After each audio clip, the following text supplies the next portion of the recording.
Hello learners, welcome to my channel SN commerce academy. कैसे हैं आप सभी लोग? आई होप आप सभी अच्छे होंगे। आज की वीडियो में कंटिन्यू करेंगे हम अपने प्लानिंग के चैप्टर को। इस चैप्टर में हमारा एक टॉपिक रहता था process of planning. Last video में हमने प्लानिंग का मीनिंग, फीचर्स, प्रिंसिपल्स, प्लानिंग के टाइप, ये सभी टॉपिक कवर कर लिए थे। अगर आपने वो वीडियो नहीं देखी तो प्लीज़ पहले उन्हें देख लीजिए, लिंक डिस्क्रिप्शन में दे दिया है। आज की वीडियो में अपने प्लानिंग प्रोसेस के टॉपिक को कंटिन्यू करेंगे। तो आइए देखते हैं क्या होती है प्लानिंग प्रोसेस।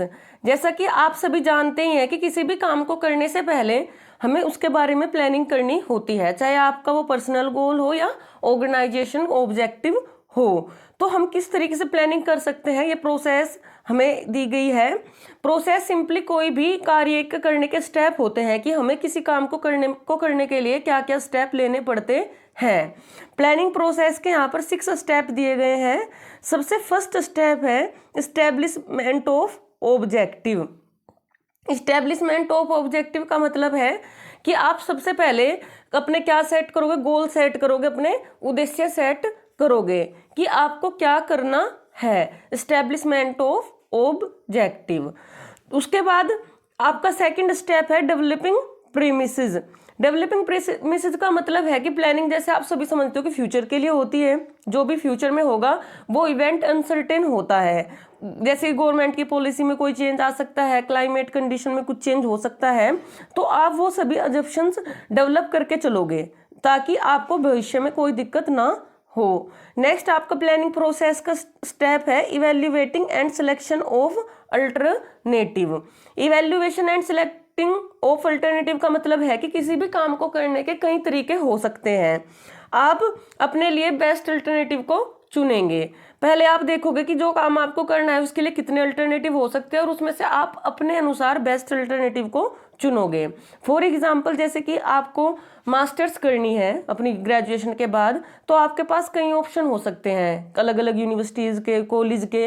तो पहले आप देखोगे कि आप कहाँ कहाँ से ही अपना कोर्स कंप्लीट कर सकते हो और उसके बाद आप अपने अकॉर्डिंग बेस्ट अल्टरनेटिव चुनोगे। इसे हम बोलते हैं evaluating and selection of alternative.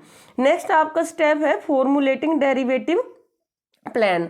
Derivative plan का मतलब होता है कि हम एक ऑप्शनल प्लान लेके चलते हैं, plan A and plan B. If plan A not execute तो हम प्लान बी पे वर्क कर लेंगे। तो हम एक अपना सिचुएशनल प्लान बी बनाकर चलते हैं ताकि अगर कोई भविष्य में ऐसी समस्या हो तो हम प्लान बी के साथ जा सके। नेक्स्ट आपका स्टेप है सिक्योरिंग कोऑपरेशन एंड पार्टिसिपेशन। आपने जो भी प्लान बनाया है अपने ऑर्गेनाइजेशन के लिए, जो भी ऑब्जेक्टिव सेट किए हैं, वो आपके एम्प्लॉयज की कोऑपरेशन के बिना पूरे नहीं हो सकते। आपको उनको अपना प्लान कम्युनिकेट करना पड़ेगा और उसके बाद मिलजुल कर सभी उस पर काम करेंगे, तभी जाकर आप उन ऑब्जेक्टिव को अचीव कर सकते हो। तो आपको देखना है कि जो आपके प्लान है, ऑब्जेक्टिव है, आपके एम्प्लॉयज भी उनसे सहमत हो। अगर उनकी सहमति उस पर नहीं होगी तो आप कभी भी अपने ऑब्जेक्टिव को अचीव नहीं कर पाओगे। नेक्स्ट आपका स्टेप है रिव्यू एंड फॉलो अप। आपने जो भी प्लान बनाया है, मैं पहले ही बता चुकी हूँ कि प्लानिंग हमेशा फ्यूचर के लिए ही होती है, तो आप टाइम टू टाइम से रिव्यू करते रहेंगे और फॉलो करते रहेंगे। आप कुछ स्टैंडर्ड सेट करके चलेंगे और आप अपनी परफॉर्मेंस को मेजर करेंगे कि आप उन स्टैंडर्ड से मीट कर रहे हो या नहीं कर रहे हो सकता है सिचुएशन के अकॉर्डिंग आपको अपने प्लान में कुछ चेंज भी लेकर आने पड़े, तो आप अपने प्लान को टाइम टू टाइम रिव्यू करते रहेंगे। ये आपके प्लानिंग के प्रोसेस के स्टेप है। आगे इन्हें हम डिटेल में स्टडी करेंगे। तो फर्स्ट आपका जो स्टेप था सेटिंग ऑब्जेक्टिव। सेटिंग ऑब्जेक्टिव वैसे तो आप सभी जानते ही हो कि अपने उद्देश्य निर्धारित करना, गोल सेट करना। पढ़ लेते हैं इसके बारे में। This is the primary step in the process of planning. Objective को सेट करना प्लानिंग का फर्स्ट स्टेप है, क्योंकि जब तक आपको ये नहीं पता होगा कि आपको क्या करना है तो आप किसके लिए प्लानिंग करोगे। तो सबसे पहले आपको देखना है कि आपके गोल्स क्या है, आपके ऑब्जेक्टिव क्या है। फॉर एग्जाम्पल, आपको कोई कॉम्पिटिटिव एग्जाम क्रैक करना है तो सबसे पहले आप अपना गोल सेट करोगे, आपको कहाँ पर पहुँचना है। उसके अकॉर्डिंग आप अपने स्टडी प्लान बनाओगे, अपना टाइम टेबल प्लान करोगे, उसी के अकॉर्डिंग आप अपना सारा प्लान करोगे। which specific the objective of an organization, that is what an organization wants to achieve। Objective हमें बताते हैं कि हमारी ऑर्गेनाइजेशन क्या अचीव करना चाहती है। जैसे किसी ऑर्गेनाइजेशन के ऑब्जेक्टिव हो सकता है कि उन्हें अपने सेल को इस साल डबल करना है, तो उसी के हिसाब से वो काम करेंगे। अलग अलग ऑर्गेनाइजेशन के अलग अलग ऑब्जेक्टिव हो सकते हैं। नॉर्मली सभी ऑर्गेनाइजेशन का ऑब्जेक्टिव होता है प्रॉफिट मैक्सिमाइजेशन, तो सभी कंपनियां उसी के ऊपर ही काम करती हैं। The planning process begins with the setting of objective, वही बात लिखी है कि प्लानिंग प्रोसेस शुरू होती है ऑब्जेक्टिव को सेट करने के साथ। Objective are the end result the management wants, objective वो एंड रिजल्ट है जो हमारे मैनेजर चाहते हैं। नेक्स्ट आपका स्टेप है डेवलपिंग प्लानिंग प्रीमिसेस। इसके बारे में पहले बता सकी हूँ कि फ्यूचर के लिए हमेशा प्लानिंग होती है और उसके अकॉर्डिंग आपको कुछ अजम्पशन डेवलप करके चलनी पड़ती है। भविष्य में कुछ भी चीज़ें सर्टेन नहीं होती, चेंज भी हो सकती है, तो उसके अकॉर्डिंग हम अपनी अजम्पशन बनाकर चलते हैं।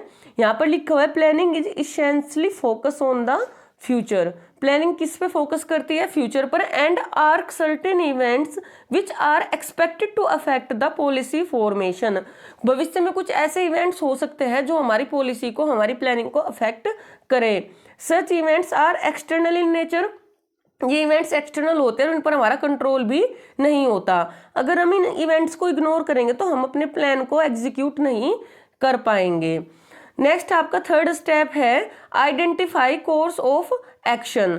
आप जो भी काम करोगे सबसे पहले आप उसके अल्टरनेटिव आइडेंटिफाई करोगे कि आपको काम को करने के कितने अल्टरनेटिव हो सकते हैं। Once objective are set, assumptions are made, then the next step is to act upon them. जब आपने ऑब्जेक्टिव डिसाइड कर लिए हैं, assumption बना ली है, उसके बाद आपका नेक्स्ट स्टेप होगा कि आप उसके ऊपर काम करें, आप उसके अल्टरनेटिव आइडेंटिफाई करें कि उस काम को आप कितने तरीके से कर सकते हो। फॉर एग्जाम्पल किसी कंपनी को अपनी सेल्स इंक्रीज करनी है तो उसके पास सेल्स इंक्रीज करने के कई रास्ते हैं। जैसे वो अपने प्रोडक्ट की क्वालिटी बढ़ा दे, वो अपने प्रोडक्ट का प्राइस कम कर दे, वो अपने एडवर्टाइजमेंट की कॉस्ट बढ़ा दे, तो अलग अलग तरीके से अपनी सेल्स को इंक्रीज कर सकते हैं।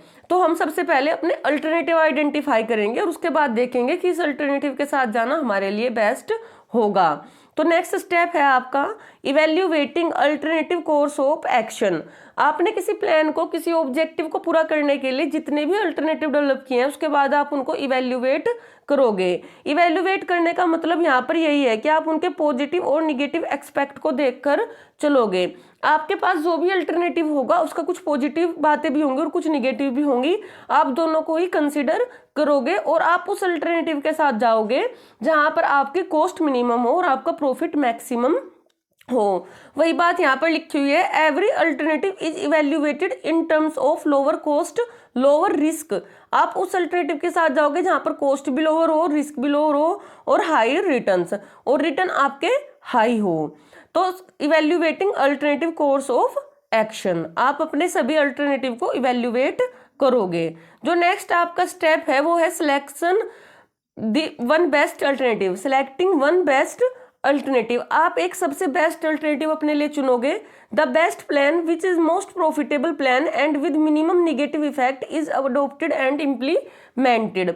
जब आप सभी अल्टरनेटिव को वैल्यूएट कर लोगे, उनके पॉजिटिव और निगेटिव एक्सपेक्ट देख लोगे, तो आप उस अल्टरनेटिव को चुनोगे जिसका सबसे कम निगेटिव इफेक्ट हो। In such case, manager experience and judgment play an important role in selecting the best alternative. इन बातों में जो आपका मैनेजर है उसका एक्सपीरियंस, उसकी जजमेंट, उसकी सोच, उसकी समझ काफी बड़ा रोल प्ले करती है कि वो कौन सा अल्टरनेटिव चुनता है।